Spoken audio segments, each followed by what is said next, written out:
इस कार्यक्रम के पुण्यार्चक हैं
मोक्षमार्गस्य नेतारं भेत्तारं कर्मभूरतां ज्ञातारं विश्वतत्त्वानां वन्दे तद्गुणलब्धये।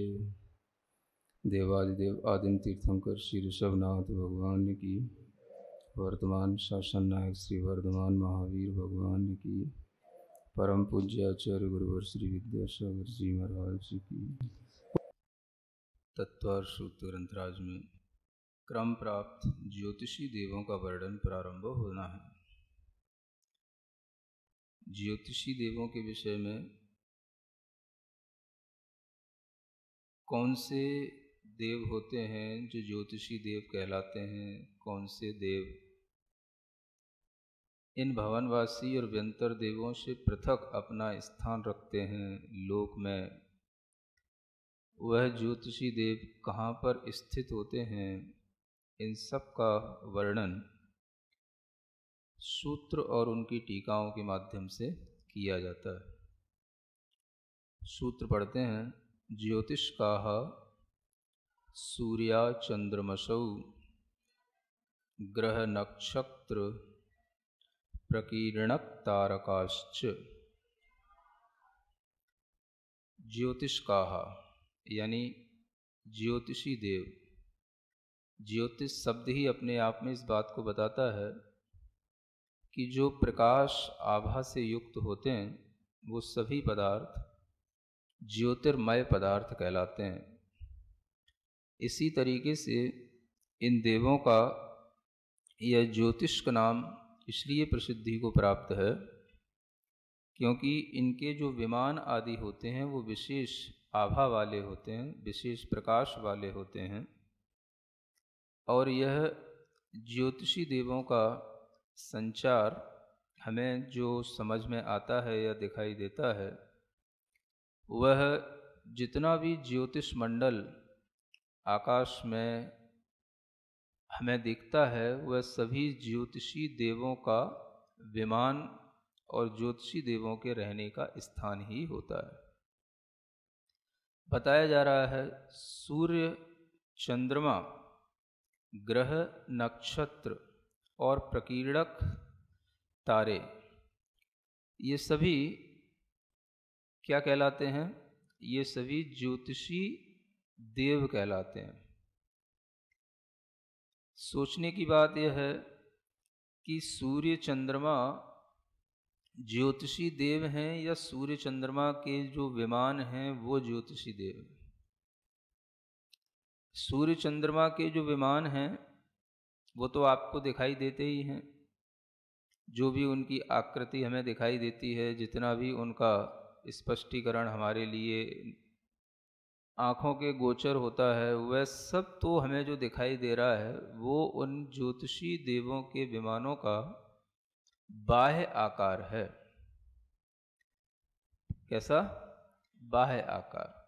आप एक कल्पना करें कि कोई गोल चीज हो, बिल्कुल तरबूज नुमा, गेंद नुमा, और उस गोल चीज के दो भाग करें, बीचों बीच से अर्धगोला जिस आकृति का बन जाता है, उसी आकृति के ये देव विमान होते हैं।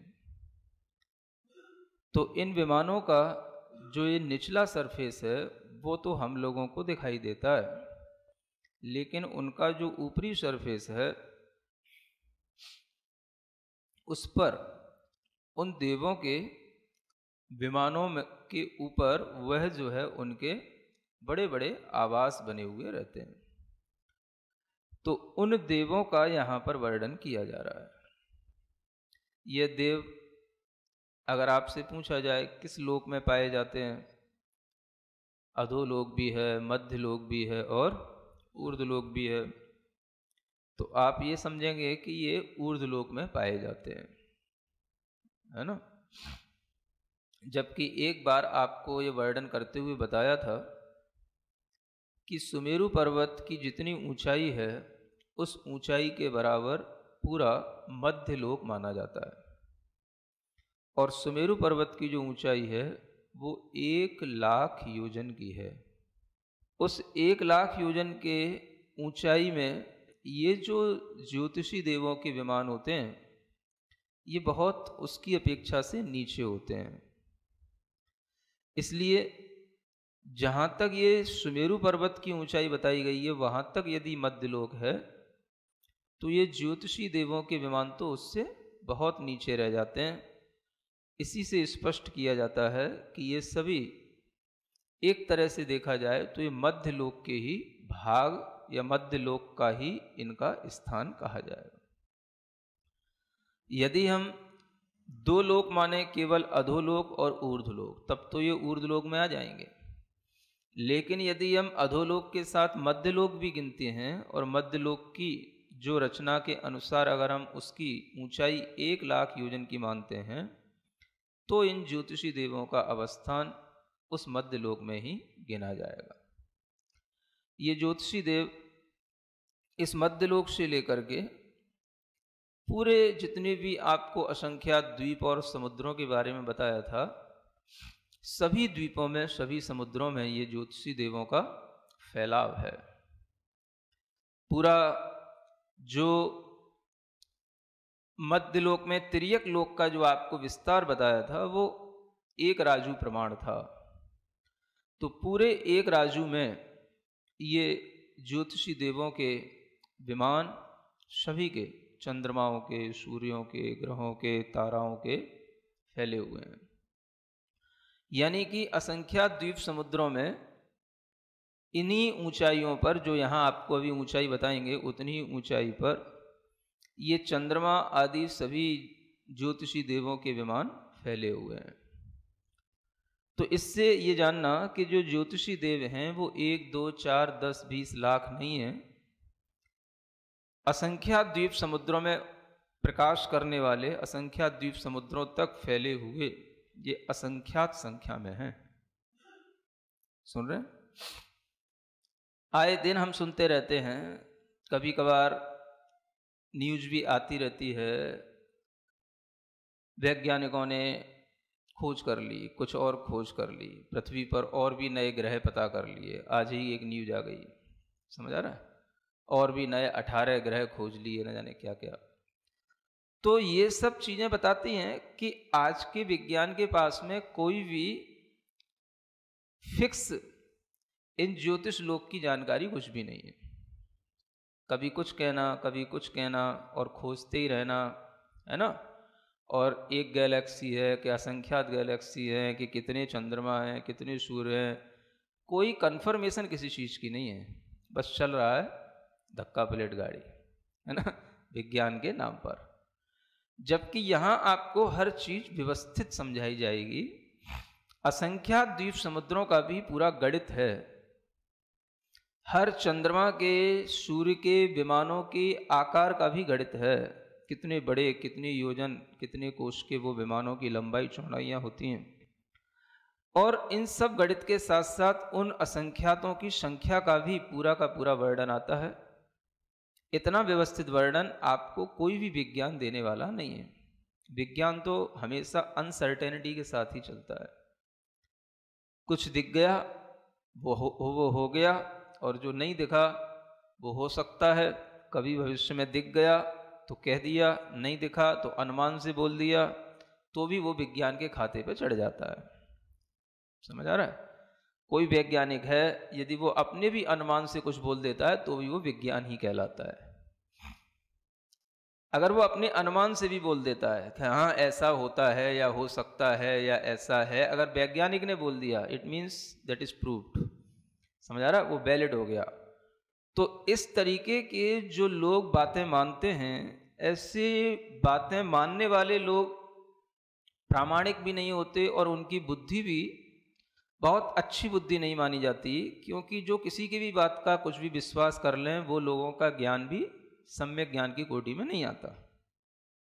सुन रहे हैं?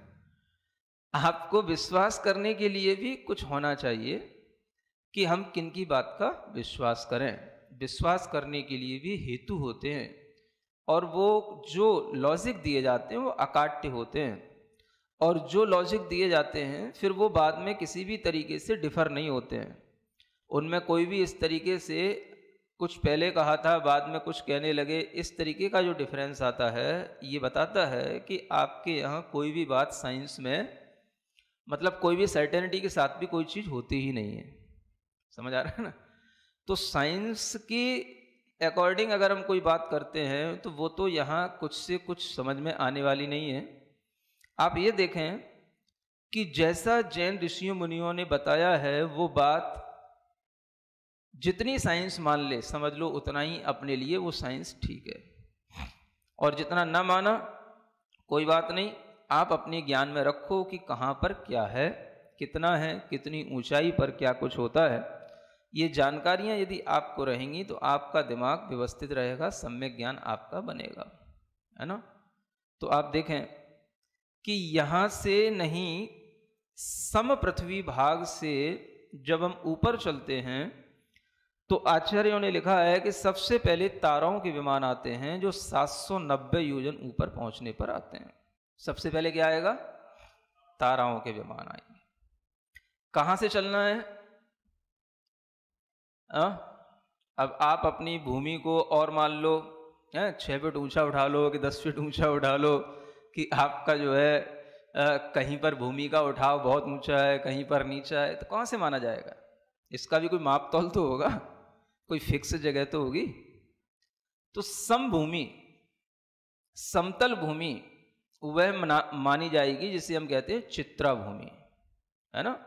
रत्न प्रथवा पृथ्वी का जो पहला भाग है चित्रा, और दूसरा भाग है वज्रा, ये दोनों ही भाग 1,000 योजन मोटाई को लिए हुए हैं, जो आपको तीसरे अध्याय में बताया जा चुका है। तो उस चित्रा भूमि से हमें नापना है।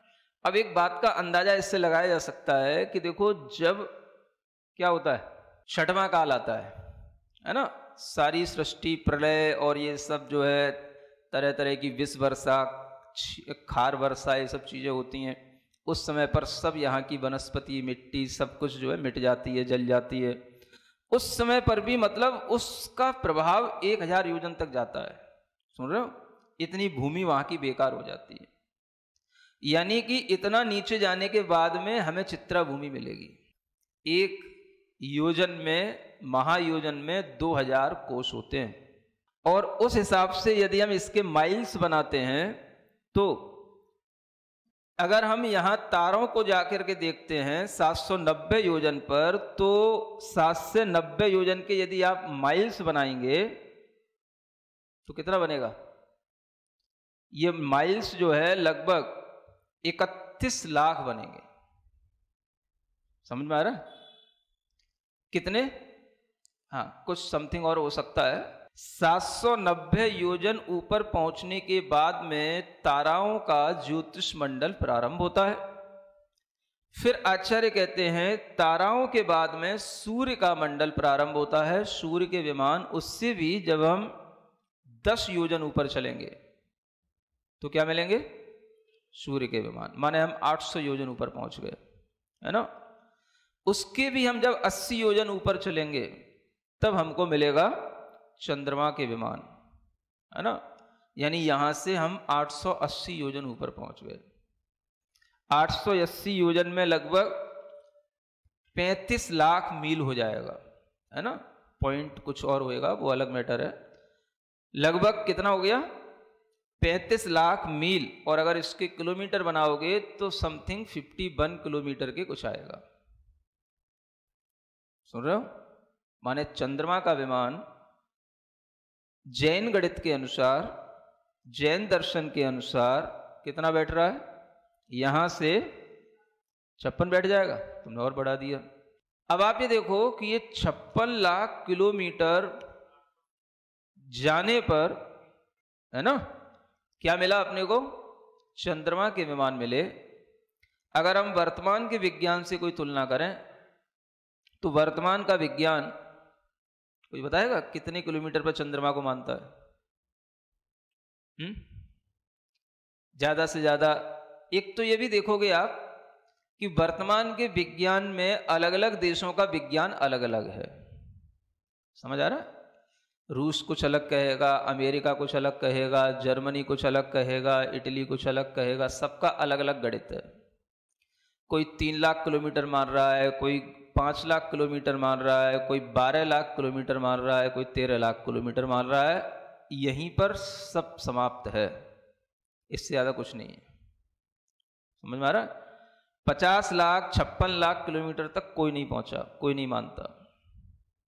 और सबसे बड़ी बात विपरीतता की यह है कि विज्ञान के अनुसार चंद्रमा पहले है, सुन रहे हो, और सूर्य बाद में है। और जो सूर्य बाद में है तो वो बहुत बाद में है। चंद्रमा की दूरी तो वो लाख किलोमीटर में नाप लेते हैं, लेकिन सूर्य की दूरी तो करोड़ किलोमीटर में नापते हैं वो। सुन रहे हो? 13 करोड़ किलोमीटर तक भी नापते हैं। देख लेना। मतलब कि इतना डिफरेंस। चंद्रमा में लाख किलोमीटर पर जा रहा है, वो करोड़ किलोमीटर पर जा रहा है। इतना अगर डिफरेंस आ रहा है तो ये अपने आप में तुक्केबाजी के अलावा कुछ नहीं समझ में आता। क्योंकि हम जब किसी भी दृष्टि से देखते हैं तो जो अंतर है वो अगर हम जैन गणित के अनुसार देखें तो एक सीमित अंतर, फिक्स अंतर है, और वो इसी अंतर पर चलता है। सूर्य पहले है और चंद्रमा बाद में है, और इनके बीच में कोई डिफरेंस है तो वो ज्यादा नहीं है, केवल 80 योजन का डिफरेंस है ना। उसको हम आसानी से समझ सकते हैं। और इस तरह का अगर कोई अंतर हमारे देखने में आता है तो उससे भी ये विपरीतताएं जो वर्तमान में चल रही हैं, क्या घूमता है, चंद्रमा को स्थिर बना रखा है, सूर्य को स्थिर बना रखा है, पृथ्वी को घुमा रखा है ना। जबकि हर चीज हमारे लिए प्रत्यक्ष से स्पष्ट दिखाई देती है। पृथ्वी स्थिर होती है, चंद्रमा और सूर्य ही हमें घूमते हुए दिखते हैं, लेकिन फिर भी हमें उल्टी बुद्धि साइंस के नाम पर दी जाती है और हम उसे स्वीकार करते हैं, है ना। छोटी सी कोई भी पृथ्वी की कल्पना करके उस पृथ्वी को गेंद के आकार का या ग्लोब के रूप में जैसा भी हमें दिखाया जाता है, उसके अनुसार हम उस पृथ्वी के एंगल, चंद्रमा और सूर्य को फिक्स करके पृथ्वी के एंगल बदल बदल करके अपना मैथमेटिक्स निकालते रहते हैं। ये बातें जैन दर्शन के बिल्कुल विपरीत हैं, क्योंकि आचार्य कहते हैं पृथ्वी का घूमना कभी भी संभव नहीं है। पृथ्वी को कौन घुमाएगा? किससे घूम रही पृथ्वी? लॉजिक दो कुछ। कहां से घूम रही पृथ्वी? किसके कारण से घूम रही? कौन घुमाने वाला है? कुछ बताओ तो। हवा घुमा रही है? कौन घुमा रहा है? अगर हवा घुमा रही है तो फिर हमें बताओ, तुम्हारी बात पकड़ें फिर हम, अगर कुछ पढ़े लिखे हो तो। हवा का घूमना है तो फिर हवा तो हमेशा अपनी डायरेक्शन बदलती रहती है। कभी पूरब से हवा चलती, कभी उत्तर से हवा चलती, तो कभी पृथ्वी इधर घूमेगी, कभी उधर घूमनी चाहिए। क्या घूमता है? कौन घुमाता है? अगर कोई पृथ्वी को, और जिसकी भी स्पीड बताई जाती है लाखों किलोमीटर में, वो इसकी जो है स्पीड से घूम रही है, इतनी स्पीड से अगर कोई चीज घूमेगी तो उसके आश्रित रहने वाला जो जल होगा, समुद्र होगा, उनका पानी कहां जाएगा? हाँ, जहां हम बैठे घूम रहे हैं, हमें तो वो चीज कभी घूमती दिखाई दे नहीं रही है, और जो घूमता दिखाई दे रहा है उसे आप जो है स्वीकार नहीं कर रहे हैं। किसी भी तरह का कोई भी साइंस हो, हर व्यक्ति को इस बात पर गौर करना चाहिए कि कोई भी अगर कुछ कहता है तो उससे पहले हम उससे लॉजिक पूछें। कहने से मान लेना तो तब संभव है, कोई सर्वज्ञ बोल रहा हो तो चलो फिर भी ठीक है। अपने अपने छोटे छोटे मतिक ज्ञान से, श्रुत ज्ञान से कोई भी तरीके की डिक्लेरेशन करने वाले लोग कितने प्रमाणिक हो सकते हैं, ये बात आपको कुछ न्याय ग्रंथों को पढ़ने में समझ में आ पाएगी। वक्ता की प्रामाणिकता होनी चाहिए, वक्ता के अंदर इस तरीके का कोई प्रत्यक्ष ज्ञान होना चाहिए, सर्वज्ञता होनी चाहिए, तब उस ज्ञान के ऊपर जो है हमारा कोई ट्रस्ट बनता है, तब हम जाकर के उस ज्ञान को वैलिड मानते हैं। अगर इस तरीके की कोई वक्ता की प्रामाणिकता नहीं है तो ज्ञान की भी कोई प्रामाणिकता नहीं बैठती। तो आप ये ध्यान रखें कि जो यहां पर आपको चंद्र, सूर्य और ये ताराओं की दूरियां बताई जा रही हैं, उसी के अनुसार आचार्य कहते हैं कि नक्षत्र भी उसके और ऊपर होते हैं। 4 योजन ऊपर और चलो तो आपको क्या मिल जाएंगे? नक्षत्र मिलेंगे, है ना। उसके और ऊपर अगर आप 4 योजन चलेंगे तो आपको बुध ग्रह के विमान मिल जाएंगे, है ना। ग्रह होते हैं ना, बुध ग्रह, फिर उसके बाद में आएगा शुक्र ग्रह, और उसके 3 योजन ऊपर चलो शुक्र ग्रह के विमान आ जाएंगे। उसके भी 3 योजन और ऊपर चलो तो गुरु ग्रह के विमान आ जाएंगे। उसके भी 3 योजन और ऊपर चलो तो मंगल ग्रह के विमान आ जाएंगे, और उसके भी 3 योजन ऊपर और चलोगे तो शनि ग्रह के विमान आ जाएंगे। इस तरह से तारों से शुरू होकर के शनि ग्रह तक ये पूरा लगभग आप जोड़ेंगे तो कितना हो जाएगा? 110 योजन का यह एक बिल्कुल स्थान हो जाएगा, पट्टी हो जाएगी। 790 से शुरू हुई, 110 योजन पे लास्ट हो गई, माने 900 योजन पर ज्योतिर्मंडल का समापन हो जाता है। लेकिन यह पट्टी जो 110 योजन की है, ये पूरी आपको फैली हुई मिलेगी कहां तक? द्वीप और समुद्रों के अंत तक, है ना, अंतिम स्वयंभू रमण समुद्र तक। ये चंद्रमा, सूर्य, ग्रह, नक्षत्र, ताराओं के सब विमान फैले हुए हैं। आगे आगे आपको बताया जाएगा कि कैसे, कहां पर कौन मतलब स्थित होते हैं या घूमते हैं, इस बात की चर्चा बाद में होगी। लेकिन अभी यह समझना है कि ये विमानों की संख्या असंख्यात है। ज्योतिषी देव, सुन रहे हो? और इन चंद्रमा, सूर्य आदि इन सब विमानों की जो ये संख्या है, इनमें जितने विमान हैं, हर एक विमान में जिनालय भी होते हैं, सब चीजें होती हैं। नृत्यशाला, रंगशाला, है ना, नाट्यशाला, सब तरीके के जो देवों के लिए आवश्यक सब चीजें जो होती हैं, वो सब इनके विमानों में उपलब्ध रहती हैं। तो इन देवों के इस तरीके के रहने के ये सब स्थान हैं, और इनमें जो ये देव रहते हैं, इनके विमानों को खींचने वाले भी देव होते हैं। मतलब कि चारों दिशाओं में 4-4 हजार देव लगे होते हैं एक एक विमान को खींचने में। मान लो चंद्रमा का विमान है तो उसके लिए भी 16,000 देव खींच रहे हैं उस विमान को। सूर्य का विमान है तो उसको भी 16,000 देव खींच रहे हैं सूर्य के विमान को, बराबर 4-4 हजार। और यह भी बताया है कि उन विमानों में जो ये देव खींचते हैं, उन देवों के जो आकृति होती है वो अलग अलग होती है, अलग अलग दिशाओं में। सुन रहे हो? यानी कि पूर्व दिशा में सिंह की आकृति वाले होंगे देव, दक्षिण दिशा में इधर देखोगे तो गज की आकृति वाले देव होंगे, गज माने हाथी। इधर पश्चिम दिशा में आपको वृषभ यानी बैल की आकृति वाले देव मिलेंगे, और उत्तर दिशा में अश्व की आकृति वाले देव होते हैं। ऐसे 4-4 हजार देव हर दिशा में यह चंद्र और सूर्य के विमानों के लिए लगे रहते हैं। कहां पर खींचते हैं, कहां चलते हैं, सबके लिए जो पथ है वो बिल्कुल फिक्स है। क्या समझ आ रहा है? जो रास्ते हैं उनको वीथियां बोलते हैं, जिन्हें आप अपनी भाषा में गलियां बोलते हो, है ना। वो वीथियां फिक्स हैं, उन्हीं फिक्स ट्रैक पर वो चलते हैं। वो ट्रैक भी अगर उनका बदलता है तो वैसे ही बदल जाता है जैसे आपकी ट्रेन जब पटरी पर चलती है तो वह कब अपना ट्रैक चेंज कर लेती है, तो उसी के अनुसार जहां तक उसके ट्रैक चलता है या टर्न होता है उसी से वो अपना बदल लेती है। इसी तरीके से चंद्रमा के लिए 15 गलियां होती हैं। कितनी? 15। और सूर्य के विमान के गमन करने के लिए 184 वीथियां होती हैं, 184 गलियां। सुन रहे हो? आप देखते हो जब चंद्रमा का हम किसी भी तरीके से ज्योतिषी ज्ञान के अनुसार हम जो वर्णन करते हैं वो चंद्रमा की गति के अनुसार ही चलता है। आज भी भारतीय ज्योतिष चंद्रमा की गति के अनुसार ही तिथियों का ज्ञान कराता है। आज भी भारतीय ज्योतिष में नक्षत्र और जो कोई भी योग निकाले जाते हैं वो चंद्रमा की, सूर्य की गति के अनुसार ही निकाले जाते हैं, पृथ्वी की गति के अनुसार नहीं निकलते हैं। समझ आ रहा है? पूरा ज्योतिष फेल हो जाएगा अगर पृथ्वी घूम गई तो। पूर्व और अंगों के जो ये शास्त्र हैं उनसे ज्योतिष का ज्ञान मिला है, ज्योतिष का ज्ञान की अलग से नहीं आया। ये ज्ञान मिथ्या नहीं होता। आज भी हमें ज्योतिष का ज्ञान इस तरीके से बिल्कुल गणित के अनुसार परफेक्ट मिलता है कि आज भी आप 100 वर्ष पहले का, 2 वर्ष पहले का अगर दिन भी निकालोगे ना, तारीख निकालोगे तो सब निकल आएगी। और आगे आने वाले समय में भी अगर 1 महीना बढ़ जाता है, कोई दिन तिथियां बढ़ती हैं, घटती हैं, वो सब जो है आगे का भी कैलेंडर आपका पहले से बना हुआ है।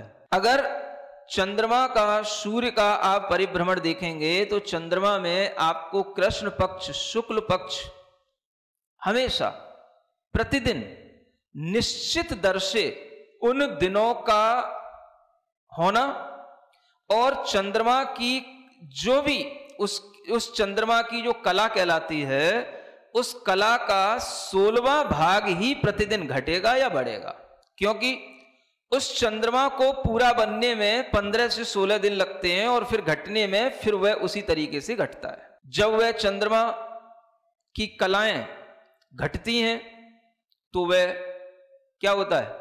कृष्ण पक्ष कहलाता है। जब चंद्रमा की कलाएं बढ़ती हैं तो वह शुक्ल पक्ष कहलाता है। अब ये कलाएं क्यों घटती हैं, क्यों बढ़ती हैं? तो जैन आचार्यों ने बताया कि जहां पर चंद्रमा का विमान है उसी के ठीक नीचे राहु का विमान होता है। क्या सुन रहे हो? चंद्रमा के विमान के नीचे राहु, राहु केतु के नाम तो सुन रखे ना? हाँ, तो ये सब कहां है?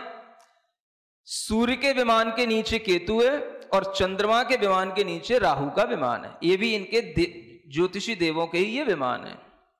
राहु के विमान के ऊपर ध्वज दंड लगे होते हैं, ध्वज, हर विमानों के ऊपर ध्वज लगे होते हैं। तो उनके उस ध्वज दंड से 4 अंगुल ऊपर ही चंद्रमा के विमान की निचली सरफेस टच करती। बस केवल 4 अंगुल का डिफरेंस है चंद्रमा के विमान में और उसके नीचे राहु के विमान में। समझ आ रहा है?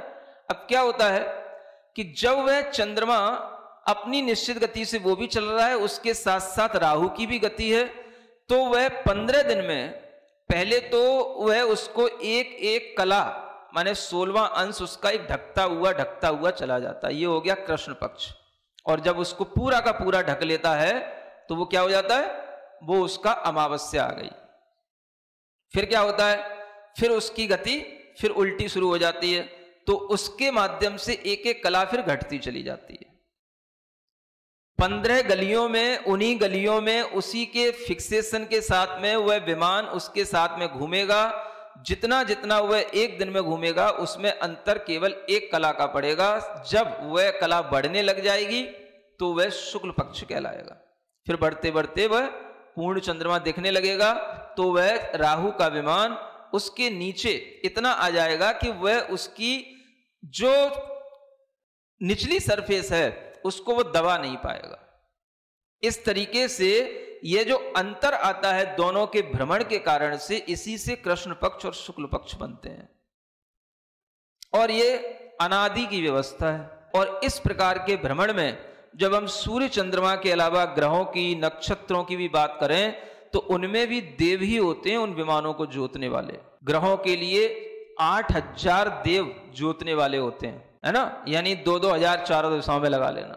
नक्षत्रों के लिए 4000 देव जोतने वाले होते हैं, और जो सामान्य ताराएं होती हैं, जो छोटे छोटे आपको ताराएं दिखती हैं, इनमें भी 2000 देव होते हैं। 2000 देव इन ताराओं के विमान को भी जोतने वाले होते हैं। ये सब जिस तरीके से चल रहा है वह अनादिकाल से चल रहा है और ऐसा ही चलता रहेगा। समझ आ रहा है? आप चाहे कभी से शुरुआत माने, कभी अंत कर लें, इसका कभी अंत होने वाला नहीं। अगर यहां पर चंद्रमा और सूर्य कभी नहीं भी दिखते हैं तो वह भोग भूमि का काल होएगा, जब यहां पर कल्प वृक्षों का प्रकाश इतना होएगा कि चंद्र और सूर्य का प्रकाश भी हल्का पड़ जाएगा, लेकिन कहीं चले नहीं जाएंगे, वो घूमेंगे वहीं, रहेंगे वहीं। समझ आ रहा है? बड़ी विचित्रता है। सभी समुद्रों में एक लवण समुद्र बड़ी अपनी विचित्रता रखता है। जम्बू द्वीप के जो बिल्कुल ही चारों ओर घेरा हुआ लवण समुद्र है। समझ आ रहा है? आप देखें कि शास्त्रों में लिखा है कि उसका जो पानी है वो 14,000 योजन 16,000 योजन तक ऊपर उठा हुआ है उसका पानी। मतलब कि ये तो कितने 900 योजन में दब गए, यानी लवण समुद्र के पानी में ये सब घूम रहे हैं। तो अपना ज्ञान बहुत कम है, बहुत छोटा है। ज्ञान को इस ज्ञान के साथ में बढ़ाओ। समझ आ रहा है? तब आपको लगेगा कि ज्ञान का विस्तार बहुत ज्यादा है, और हमें जो दिखाई दे रहा है या साइंस हमें जो बता रही है उसमें कुछ भी जो है उसकी कोई प्रमाणिकता नहीं है। यहां तो आचार्यों ने एक एक चीज को फिक्स कर रखा है कि अगर इन ज्योतिष मंडलों में, आपको बताया था ना कि यहां पर भी इंद्र होंगे, प्रतींद्र होंगे, समझ आ रहा है, और इनका भी अपना एक परिवार होता है। तो यहां पर सबसे बड़ी विशेषता यह है, वैसे तो आपको सूर्य बहुत प्रभाववान दिखाई देता है, लेकिन चंद्रमा इंद्र के रूप में माना गया है, और उस चंद्रमा का परिवार होता है। तो एक चंद्रमा के परिवार में एक सूर्य होता है। 88 उसमें ग्रह होंगे, 88 उसमें ग्रह होते हैं। उन सब ग्रहों की संख्या सब शास्त्रों में, ज्योतिषियों में जो लिखी है वही जैन शास्त्रों में लिखी है ना।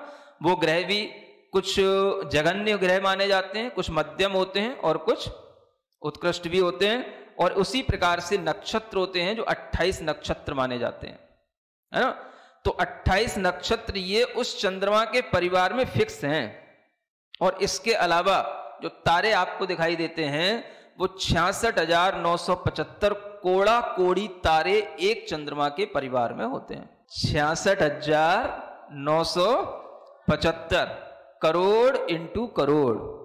समझ आ रहा है? इतने तारों का एक परिवार एक चंद्रमा का है। अगर हम आपसे कभी बात करें कि जम्बू द्वीप में 2 चंद्रमा होते हैं और 2 सूर्य होते हैं, तो आपको क्या समझना है? एक चंद्रमा के साथ में एक सूर्य, 88 ग्रह, 28 नक्षत्र हैं, तो 2 चंद्रमा के साथ में इससे दूने हो गए अगर दोनों को मिलाएंगे तो। अन्यथा उस चंद्रमा का वो अपना परिवार अलग होएगा, है ना। और इतने ही उस चंद्रमा संबंधी तारे होंगे 66,975 कोड़ा कोड़ी। जम्बू द्वीप में 2 चंद्रमा है, 2 सूर्य हैं। कोई भी गली होती है तो उस गली में ये एक चंद्रमा एक सूर्य जिस साइड होता है उसकी दूसरी अपोजिट साइड में उस समय पर दूसरा चंद्रमा दूसरा सूर्य होता है। इनका परिभ्रमण इस तरीके से होता है कि जो सूर्य आपको आज दिखाई देता है, दूसरे दिन वह दूसरा सूर्य आता है, तीसरे दिन फिर वही पहले दिन वाला सूर्य आएगा, चौथे दिन फिर दूसरे दिन वाला सूर्य आएगा, और इस तरीके से रोटेशन बिल्कुल कॉन्टिन्यूस चलता रहता है। इसमें किसी भी तरीके का कोई डिस्टरबेंस ना कभी हुआ न होगा। इसको बोलते हैं अनादिकालीन व्यवस्था। तो जम्बू द्वीप में 2 चंद्रमा हैं, 2 सूर्य हैं। लवण समुद्र में 4 चंद्रमा हैं, 4 सूर्य हैं। धातकी खंड द्वीप में 12 चंद्रमा हैं, 12 सूर्य हैं। उसके आगे कालोददी द्वीप समुद्र में 42 चंद्रमा हैं और 42 ही सूर्य हैं। और पुष्करार द्वीप में 72 चंद्रमा हैं और 72 सूर्य हैं। सब मिलाकर के 2.5 द्वीप में आप देखोगे तो 132 चंद्रमा हैं और 132 ही सूर्य हैं। 2.5 द्वीप के बाहर तो असंख्यात द्वीप हैं, असंख्यात समुद्र हैं। जैसे चंद्रमा के नीचे राहु पड़ता है वैसे ही सूर्य के नीचे केतु पड़ता है। समझ आ रहा है? तो वह कभी कभी जो सूर्य ग्रहण के रूप में आपको दिखाई देता है वो केतु के माध्यम से होता है। 7 धनुष की इनकी ऊंचाई बताई गई है, माने कि एक धनुष में 4 हाथ मानो तो 28 हाथ की इनकी ऊंचाई होती है। और जो हमें चंद्रमा में शीतलता और सूर्य में आतप दिखाई देता है, उसके पीछे भी जो कारण है वो भी ध्यान में रखने योग्य है। सूर्य के विमान की जो तल है, उस तल पर हमेशा एकेंद्रिय पृथ्वी का एक आतप नाम कर्म के जीवों का उसमें जन्म होता रहता है। वो जीव ही ऐसे होते हैं जो इस तरीके के आतप नाम कर्म के कारण से उनकी जो ये प्रभा होती है वो उष्ण होती है। उनकी जो किरणें निकलती हैं वो कैसी होती हैं? उष्ण होती हैं। इसलिए उन जीवों के कारण से वह सूर्य की किरणें हमें उष्ण मिलती हैं, और चंद्रमा में जो जीव उत्पन्न होते हैं उसकी तल पर वो उद्योत नाम कर्म वाले जीव होते हैं, जिसके कारण से हमें उससे शीतलता की प्राप्ति होती है। ये जीवों की उत्पत्ति के कारण से ये हो रहा है। कोई भी ये अनादि की रचना है, न कभी सूर्य के ताप में कमी होने वाली है, न सूर्य का गोला कभी ठंडा होता है, न कभी चंद्रमा का प्रकाश कभी कम होएगा। ये सब स्वतः अकृत्रिम चीजें हैं, रचनाएं हैं। जैसे जीवों का कभी अभाव नहीं होता संसार में, वैसे ही वहां पर भी जीवों की उत्पत्ति, उनका जन्म होना कभी भी रुकता नहीं। जैसे निगोद जीवों का कभी अभाव नहीं होता, वैसे ही उन आतप और उद्योत नाम कर्म वाले वे जीव चंद्रमा और सूर्य के विमान में हमेशा उत्पन्न होते रहेंगे और मरते रहते हैं, और उनके कारण से प्रकाश होता रहता है, ताप भी उत्पन्न होता रहता है। शास्त्रों में इनकी किरणें भी फिक्स हैं। 12,000 किरणें बताई गई हैं। एक चंद्रमा की भी 12,000 किरणें होती हैं और सूर्य की भी 12,000 किरणें बताई गई हैं। इस तरह की किरणों के साथ में ये सब अपना अलग अलग तरीके का प्रकाश देते हैं, प्रताप देते हैं। तो सूर्य का प्रकाश और प्रताप तो अपने लिए उष्णता देने वाला है, जबकि चंद्रमा का शीतलता देने वाला है। और ये सब अकृत्रिम रूप से निरंतर अनादि से चलता आ रहा है, चलता रहेगा। इस तरह का अपना ज्ञान बना के रखो। ये ज्योतिषियों का एक सामान्य ज्ञान आपको दिया गया है, विशेष कुछ नहीं है। विशेष अगर आपको पढ़ना है तो बड़े बड़े जो ग्रंथ हैं, तिलोय पंडिती त्रिलोक सार, उनमें देखना। सिरिजिणवाणी जग कल्याणी जग जन मदतम मोहरी जनमण हारी गढ़हर हारी जम जरा भव रोग हरी तिथ्य राणम दिव्य झुणिम जो पढ़ई सुणई मय्ये धारई राणम सौख मणंतम धरिय सासद मोक्ष पदम पावई सासद मोक्ष पदम पावई।